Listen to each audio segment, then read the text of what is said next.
So well, we put this topic. I think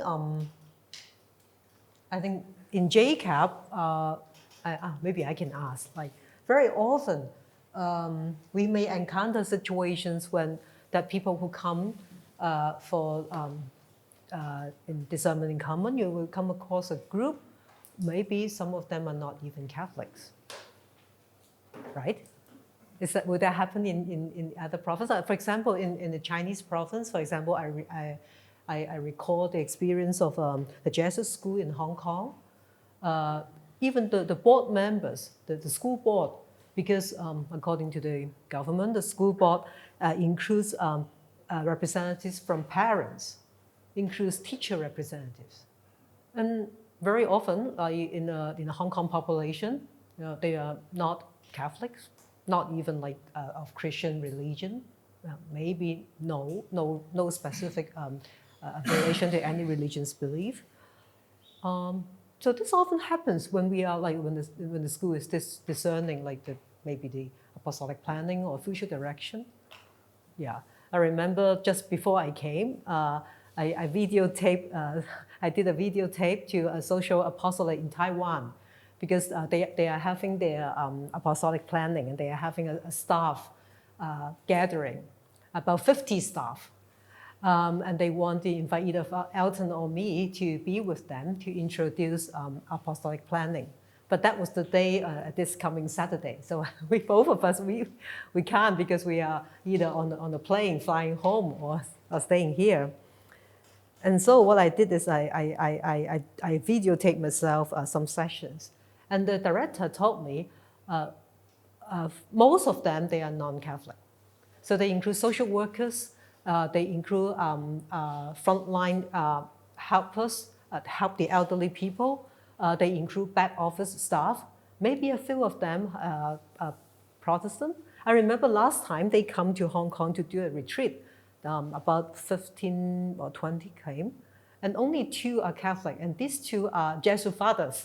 The others, all of them, they are non-Catholic.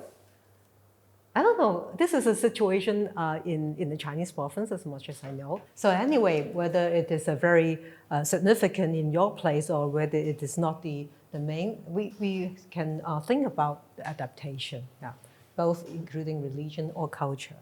And before that, I would like to show a clip. I always like the clip like from Pope Francis. I'm not sure if you are aware of this gathering when he visited Singapore. Una delle cose che più mi ha colpito di voi giovani, di questi qui, no? È la capacità del dialogo interreligioso.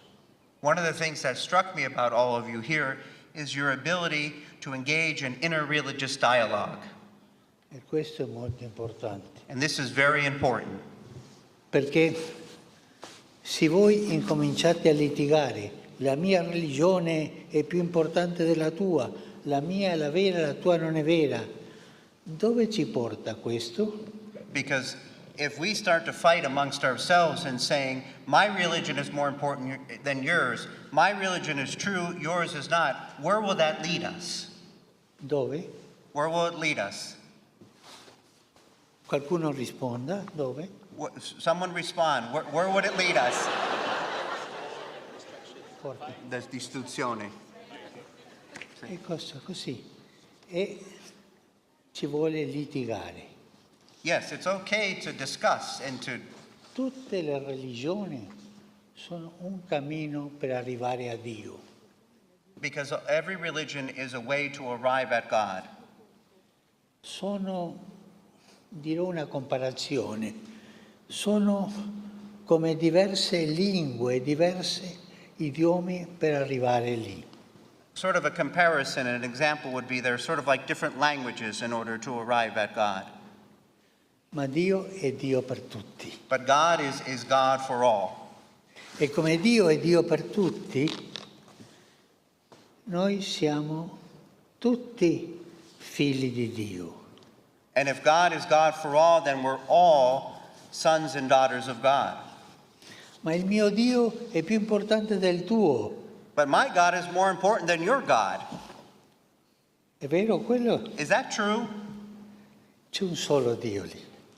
e noi sono idiomi, cammino, lingue per arrivare a Dio. There's only one God, and each of us is a language, so to speak, in order to arrive at God. Qualcuno è Sikh, qualcuno musulmano, qualcuno Sikh, Muslim, Hindi, qualcuno cristiano, ma Indo, sono Christian. diversi cammini. There are different paths. Understood?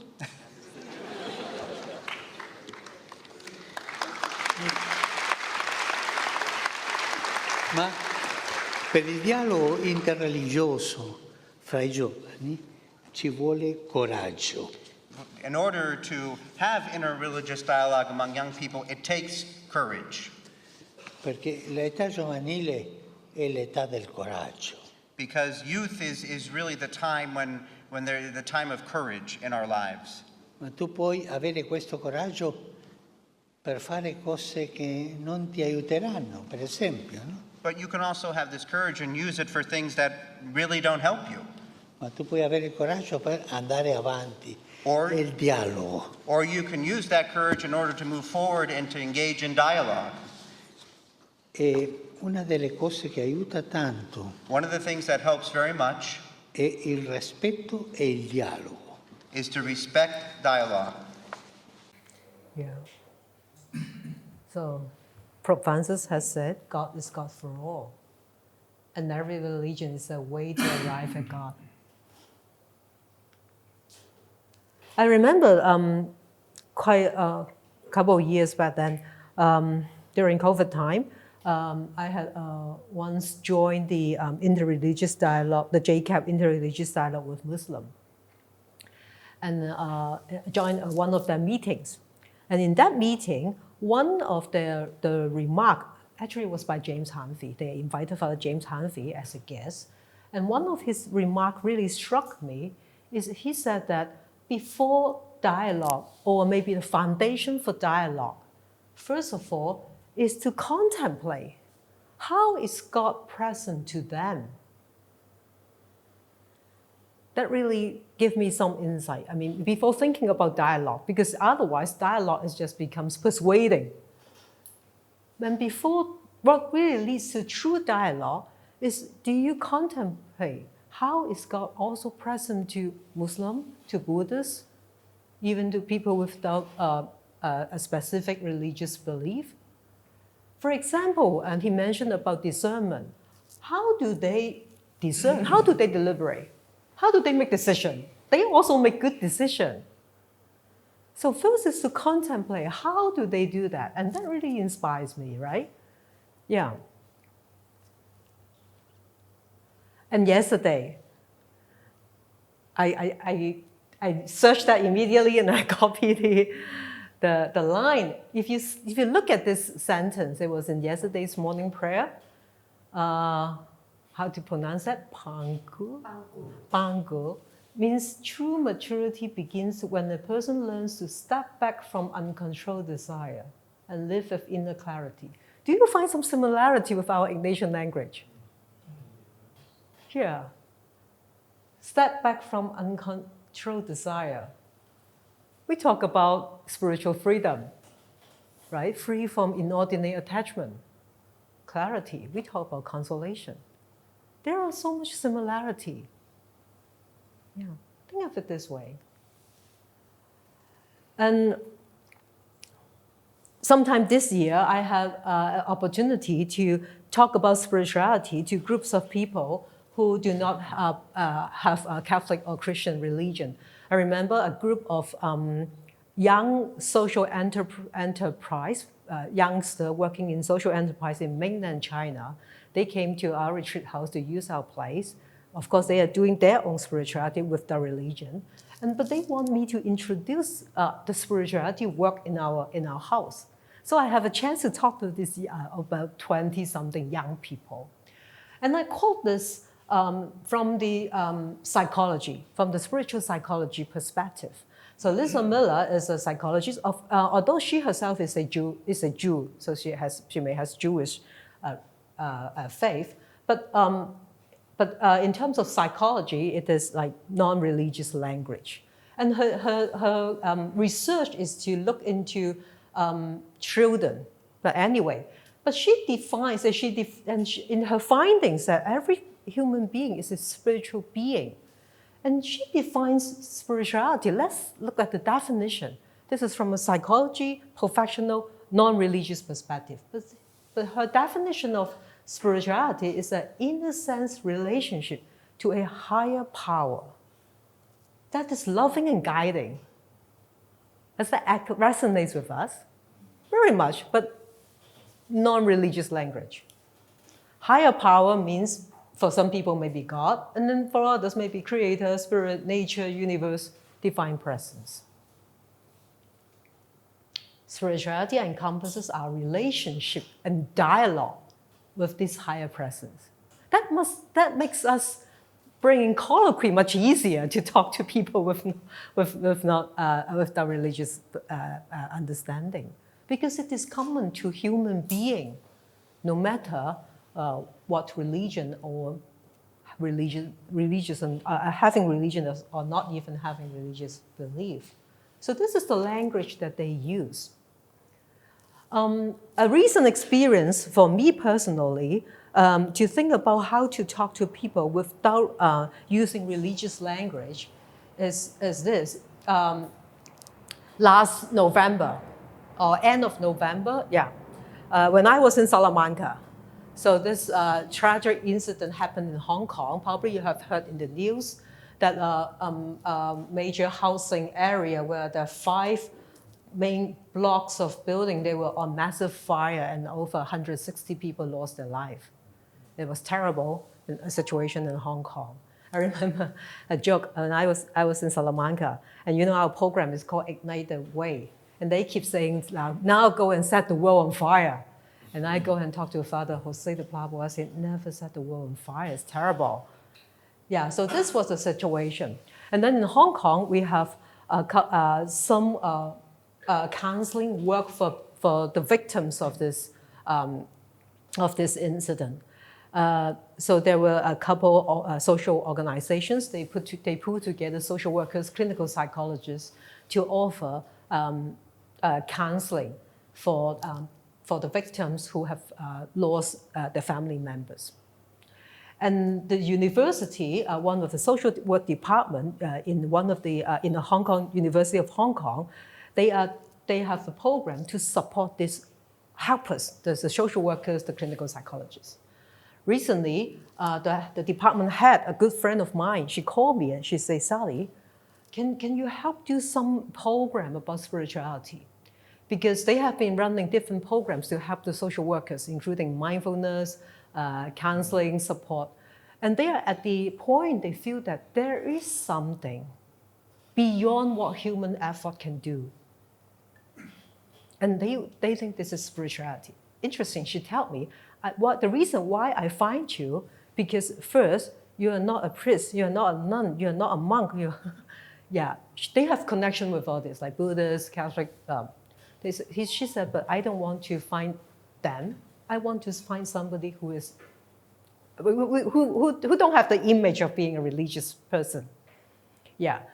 So I talked to her about my idea about, I agree, because when we approach things which is really to a very deep anguish, it prompts us to ask something, to face the questions that human being alone, we cannot answer.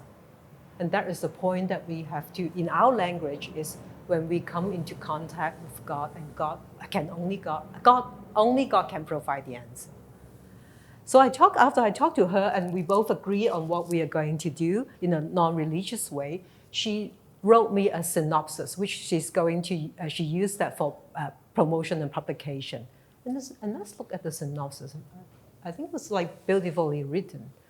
Non-religious language, but we all understand what it means.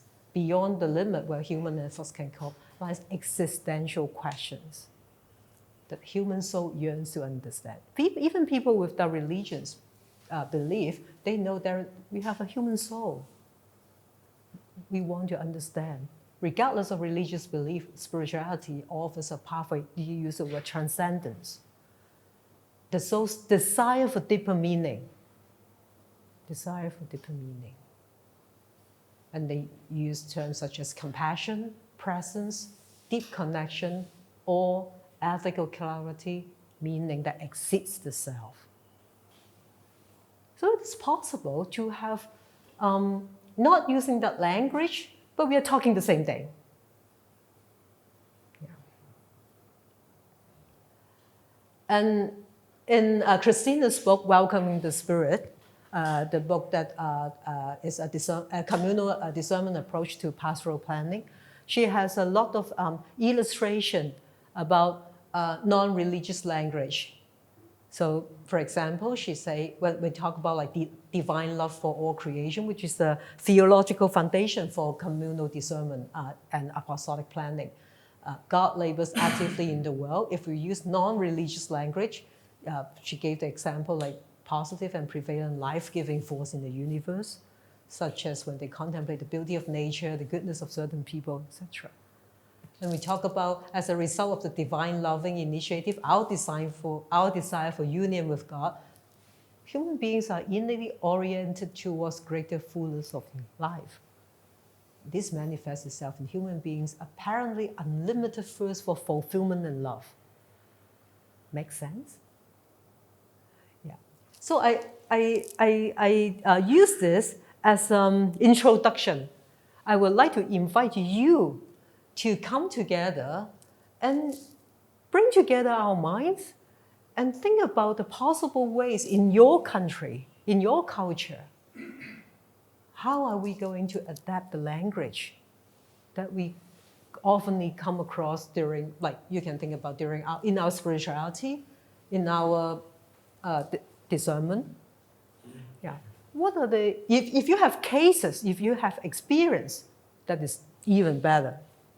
And it is a time that we pull together our experience, our wisdom. How can we adapt? What are the illustrations, the cases that we have been used? It may be it may be just maybe the language, or how are we going to deliver that? How are we going to talk to them? Yeah. So I just set up this introduction. So the rest of the time is for we to go into our language groups.